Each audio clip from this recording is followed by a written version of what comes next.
Hello, I'm James from Woodland Classroom, and in this short video we're going to be talking about how to use an axe safely with children. So maybe you're a parent or a teacher that wants to get their kids or pupils outside using sharp tools. Well, this is a great, safe and introductory way to do it. I've had a lot of success with it with forest school sessions that I've led, and I want to give you the confidence you can get out there and do it for yourself.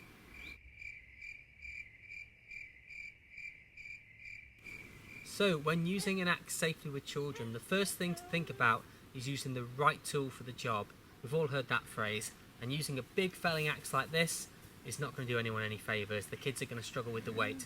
So let's use something much more appropriate that we're going to have some success with. The activity is chopping firewood. We all understand it, they can understand it too. It's good for hand-eye coordination. It's a nice safe activity to start with, keeping the blade away from the body. Okay, Frankie. Get it out! It's completely stuck! I spread it. It's completely stuck! A lot of forest school leaders will start introducing children to sharp tools through the knife, but I prefer to start with the axe. The reason being, because of the long handle, you've got a lot of distance between the hands and the blade when you're chopping wood, so there's less likely for little fingers to get in the way. So it teaches them a basic respect for the sharp tools before progressing on to something more complex like knife work. So my next tip when using any swinging tool is not to wear any gloves, because you've got a much better grip without them. It's going to be safer. After that, when we use any sharp tools with children, even with adults who haven't used them before, we employ something called a blood bubble, which I'm demonstrating here. We don't want anyone to come into this area. It's about safe working distances. So if anyone else is using a tool, they're going to be outside that area.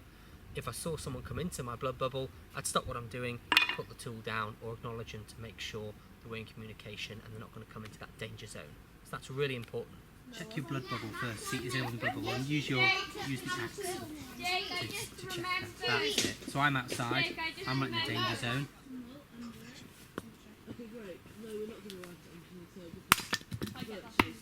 The other thing you're going to need for safe wood splitting is a good flat sturdy chopping block. Now you'll notice that before I split I'm knelt down. If I tried to stand up and split with a block at this level, then there's a chance that I could miss and the axe could go into my leg here. But if I'm knelt down, it's nice and safe. If I miss with the axe, it's either going to hit the chopping block or at worst hit the ground and nobody's going to hurt themselves. So I recommend kneeling down one leg or two knees. I've got another tip for you actually. One thing you can do is, when you put your wood down on the block, put it at the farthest end away from you. Because again, if it's placed at the far end, if you miss, it's more likely to hit the block or hit the ground. Whereas if you did it here, you can see how you'd be aiming here and there's a bit more chance it's coming towards you. So putting it at the far end of the block is a good hint. Okay, so we're now ready to start splitting. I've faced the widest face of the log towards me to make it an easy target. We want to give them the best chance of success, and we're aiming always to split the log right down the middle each time we split it. I aim the axe with the kids as well and show them before I actually do the swing, and they show me too. That shows me they understand it. When we actually come to swing the axe, we don't need to swing all the way back from over here. That's unnecessary. We need to keep control, and we're aiming right for the middle. Now, the axe will get stuck. It happens all the time. This is actually a good safety point to learn. You see a lot of people trying to pull the wood off like this, but that's kind of uncontrolled, and you can see how my fingers are close to the blade. The safest way to do this is actually to use the chopping block to actually knock it off. Keeps your hands away, no hands go near the blade, and we can put the log back on the block and start chopping again. I would just take it and knock it off like that, and that way I've knocked it off without my hand being anywhere near the blade. You can try again now. Watch this. Nice and safe. We didn't pull it off where our hands are near the edge. Let's put it back on. So what do we do when we come across some kind of tough grain logs that won't split easy? This is what I do. I get the kids to work in pairs. So one of them takes charge of the axe, holding the axe handle, while the other one is going to split it with a mallet. That way they can get a lot more force behind it. The kid holding the axe is the one in charge. They're taking the lead. They'll tell the one with the mallet when to start hitting and when to stop. So this encourages teamwork, communication, and taking responsibility.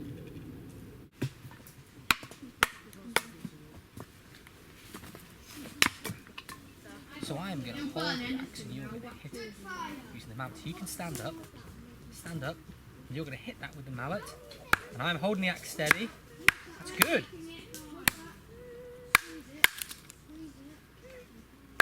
Yeah. Great. That was easy, wasn't it? Should we do it again?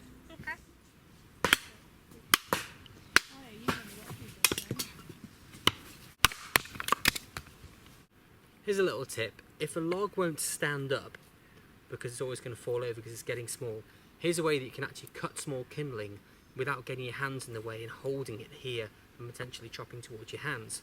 What you can do, I'll do it sideways so you can see it easier. You can actually get the child to hold the axe like that. You see the pressure is holding it. And then you can get a mallet and split it that way. Let the axe bite in. Once it's bitten, split the piece of wood safely, no fingers in the way. If they can't quite get the balance, you can get them working in pairs, as we talked about earlier. So one of them holding the axe, the other one doing the splitting. Works nice and safe.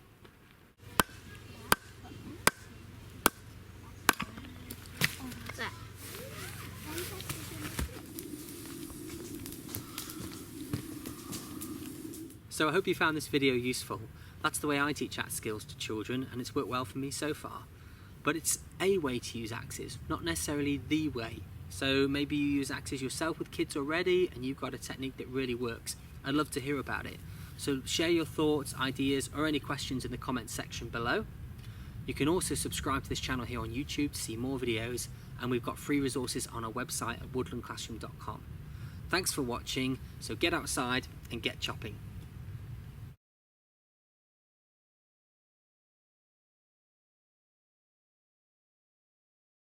Okay, take part 9. Right, let's split some logs.